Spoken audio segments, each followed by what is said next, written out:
Chief, gotta make a deposit. Here you are, Horace. Deposit slip, bank book, and a very Merry Christmas to you. You too, Mr. Bailey.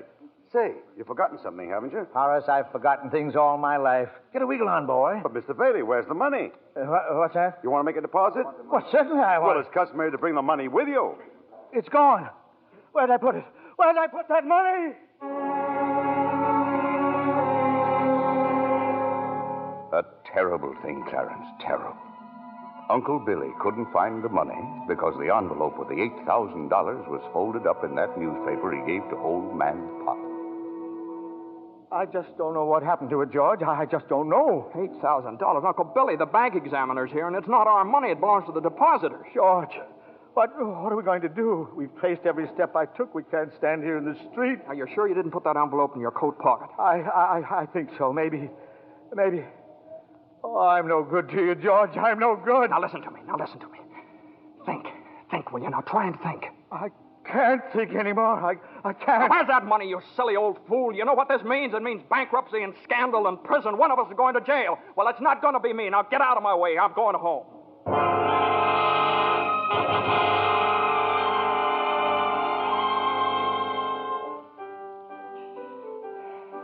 George, dear, what's wrong? You haven't said a word since you came home. Oh, well, that banging on that piano. Does she have to just keep playing that same piece over and over and over and over again? I have to practice for the Christmas party, Daddy.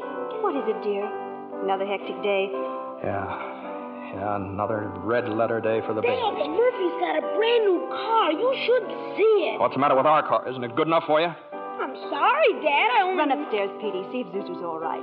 Okay, Mom. Now, what do you mean? What, see if Zuzu's all right? What do you mean? Oh, she caught a little cold coming home from school. She didn't button up her coat. Well, what is it? What do you mean, just a cold? George, the doctor said it was nothing serious. Was the doctor here? Well, I thought he'd better look at her. It's this old drafty house. It's no wonder we don't all have pneumonia. Might as well be living in a refrigerator. Why'd we have to live here in the first place and stay around this measly, crummy old town? George, what's happened? Everything's happened. You call this a happy family? Why do we have to have all these kids? Daddy, how do you spell frankincense? I don't know how you spell. You ask your mother. Where are you going? Upstairs to see Zuzu.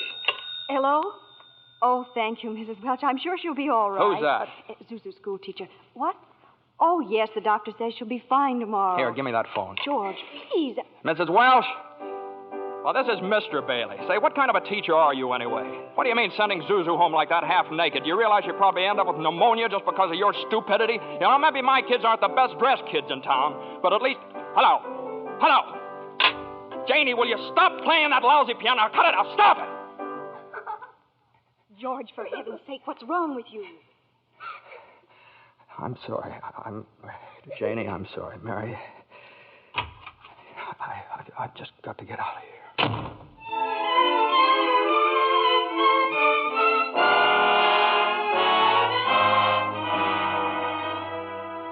So that's it, George. You're short $8,000 in your accounts, eh? Now, please, Mr. Potter, I'll pay any sort of a bonus if you still want the building and loan. You say it was lost. Have you notified the police? No, sir, I haven't done that yet. Harry's home. Oh, I come to me. What about your good friend, Sam Wainwright? I can't get a hold of him. He's in Europe. What kind of security would I have, George? What collateral? Yes, sir, I have some life insurance here. $15,000 policy. What's your equity in it? $500.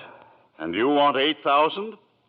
You once called me a warped, frustrated old man. Well, what are you but a warped, frustrated young man crawling on your hands and knees for help? Why don't you go to the riffraff you love so well? Ask them for help. I'll do anything, Mr. Potter, please. Please help me, Miss. My wife and kids. I'm calling the district attorney. $500. You know something, George? You're worth more dead than you are alive. Now get out of here. Get out.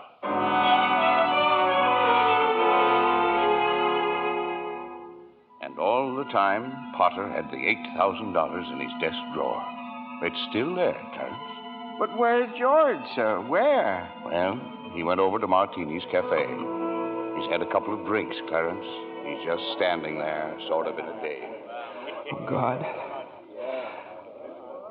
God, dear Father in heaven, I'm not a praying man, but if you're up there and you can hear me, please show me the way. I'm at the end of my rope. Show me the way, God. Mr. Bailey, you all right? Don't drink anymore, Mr. Bailey. Please, you don't feel good. Bailey. Did you say Bailey? Which Bailey? This gentleman is Mr. Bailey, George Bailey. George Bailey, huh? And the next time you talk to my wife like that, she'll get worse. It isn't enough she slaves teaching your stupid kids how to read and write. You got to ball You her get out. out of here, Mr. Welch. You hit my best friend. Get out. All right, Mr. Bailey, you okay? Who's that? Mr. Welch, but don't worry. He don't come in this place no more. I'll get something for your face. It's bleeding. I'm all right. Please don't go away, Let me Mr. alone. Bailey. Please don't Let me go alone. away. Well, George left Martini's Cafe 5 minutes ago, Clarence.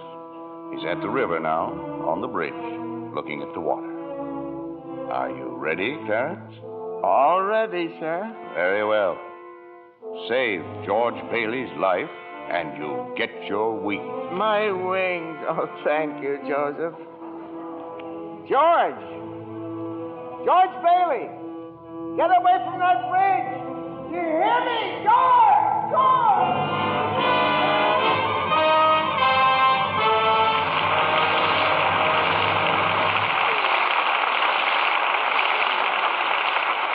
In just a moment, we'll bring you Act 3 of It's a Wonderful Life, starring Jimmy Stewart, Donna Reed, and Victor Moore. The popular theory about beautiful blondes is that they're content to be merely decorative. Our lovely guest tonight, Miss Susan Blanchard, completely disproves that idea. Besides being a hard-working Fox starlet, Susan, I understand you're a wonderful cook. I really love housekeeping, Mr. Keeley. But most of all, I enjoy the training I get at the studio. It's work, but it's fun, too. You're an Easterner, aren't you, Susan? Yes, a native New Yorker. I thought so. It was the Broadway theater that inspired me to think of show business as a career. Well, that's interesting. I used to save my allowance and go to every play I could. One of my favorite actresses was Jane Wyatt. Uh-huh. Imagine, Mr. Keeley, what a thrill it was for me to meet her right here in Hollywood. Jane Wyatt's latest picture, Boomerang, was made in the East, I understand. Yes. But she and Dana Andrews, who stars in Boomerang with her, were in Hollywood to see a studio showing of the picture. Oh, I see. Jane Wyatt is my ideal of a stage and screen star. So talented and so lovely to look at. Just as lovely in real life, too. She is indeed. It wasn't long before I discovered that she's as keen about Lux toilet soap for beauty care as I am. You know, I'm a Lux girl, too. We're glad to hear you say that, Miss Blanchard, because that's a very beautiful Lux complexion I see before me.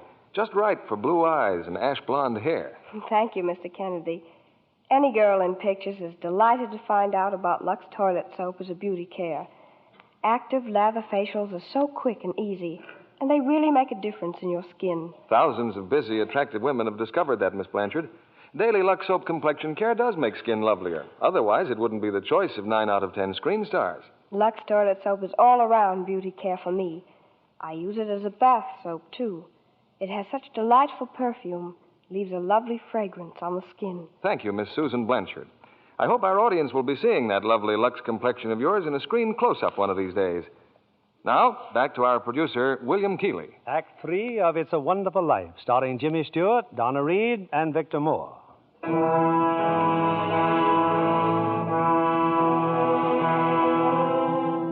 Numb with despair, convinced, as Mr. Potter said, that he's worth more dead than alive, George Bailey stands on a bridge, staring at the dark and frigid waters below. Suddenly, there's a splash.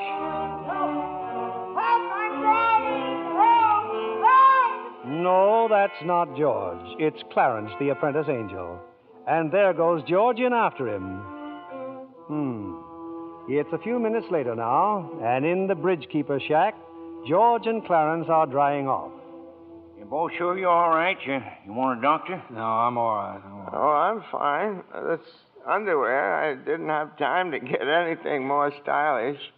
My wife gave me this on my last birthday. I passed away in it. You what, mister? I see Tom Sawyer is drying out, too. Who? My book. I left in such a hurry, I brought Tom Sawyer with me. Hey, how'd you happen to fall in? Oh, I jumped in. I jumped in to save you. Jumped in to save me. Well, I did, didn't I? You didn't go through with it, did you? Go through with what? Suicide. Hey, it's against the law to commit suicide around here. Yeah, it's against the law where I come from, too. Where do you come from? Heaven. Oh, that's very funny.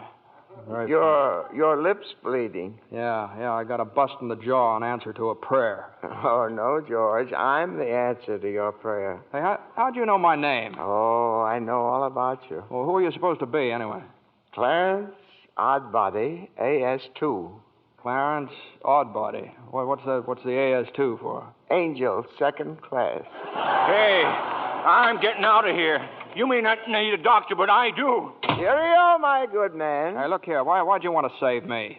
Because I'm your guardian angel, George. Oh, I see. Uh-huh. Well, you look like about the kind of an angel I'd get. What happened to your wings?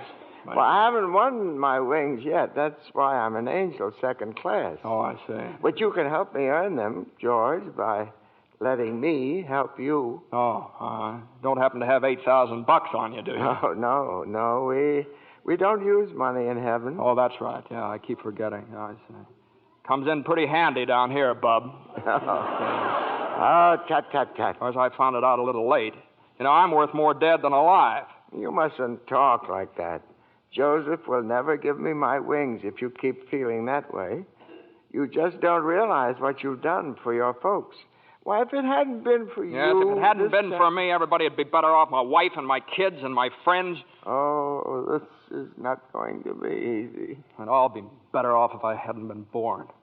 What did you say? I said I wish I'd never been born. George, that's wonderful. Wonderful? What? The idea you just gave me. Well, you got your wish. You've never been born. I've never been born? Exactly. No worries, no $8,000 to get, nothing. You simply don't exist. All right, okay, all right. George, I can do things, strange things. I can show you the world, George, the way it would be if you hadn't been born. Hey, wait a minute. This ear of mine. Hey, say something else in that bad ear. You don't have a bad ear anymore. Oh, I don't think you're concentrating. Oh. Don't you see? You're not the George Bailey you think you are. You're nobody. Oh, that's the doggonest thing I ever saw, that ear. Your lips stopped bleeding, too. Yeah. Hey, what's happening around here? What is this, anyway? I need a drink. That's what I need. What about you, Angel? You want a drink? Well, I don't quite know. Come on. We'll go as soon as our clothes are dry. Clothes are dry, George. Hey, so they are. That's funny. Well, look, let's get dressed and we'll stroll over to Martini's and then... excuse me. I'll stroll. You fly. Yeah. Oh, no, I don't have my You don't wings. have your wings yet. That's right. I forgot that again. A couple of drinks and we'll both fly, huh?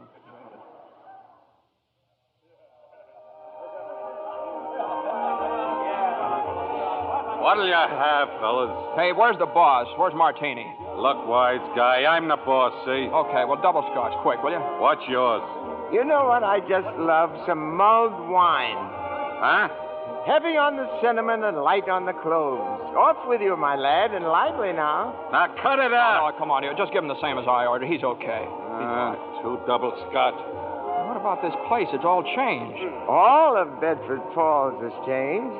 You're having your wish, George. You've never been born. Oh, there'll be lots of things you've never seen before.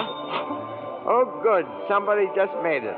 Made what? Every time a bell rings, it means some angel's got his wings. What'd you say? Look, Clarence, I don't think you better talk about angels around here. Don't they believe in angels? Oh, yeah, they believe in them, but it's just a little thing. Then why should people be surprised when they see one? Don't mind him, bartender. He's just a little fella. He just never grew up. And how old are you anyway, Clarence? Well, next May, I'll be 293. That does it. A couple of pixies, huh? Go on, get. You hear me? Get. Hey, where's Martini? Will you Stop tell me? asking about Martini. Ain't here any... Hey, you. Rummy, didn't I tell you never to come panhandling around here? George, look. Hey, it's Mr. Gower. Mr. Gower. Listen, Mr. Gower, don't you know me? This is George Bailey. You buy me a drink, mister? Just one drink, will you, mister? Pinky! Yeah, Nick. Throw the rummy out. Oh, no, please. Hey, bartender, that's Mr. Gower, the druggist. That rumhead spent 20 years in jail for poisoning some kid. If you knew him, you must be a jailbird yourself. Pinky, here's two more. Get him out of here. Get up, George. Good thing he threw us in a snowbank, huh? Hey, where's Mr. Gower? Mr. Gower doesn't know you, George. You see, you weren't there to stop him from putting poison into that prescription.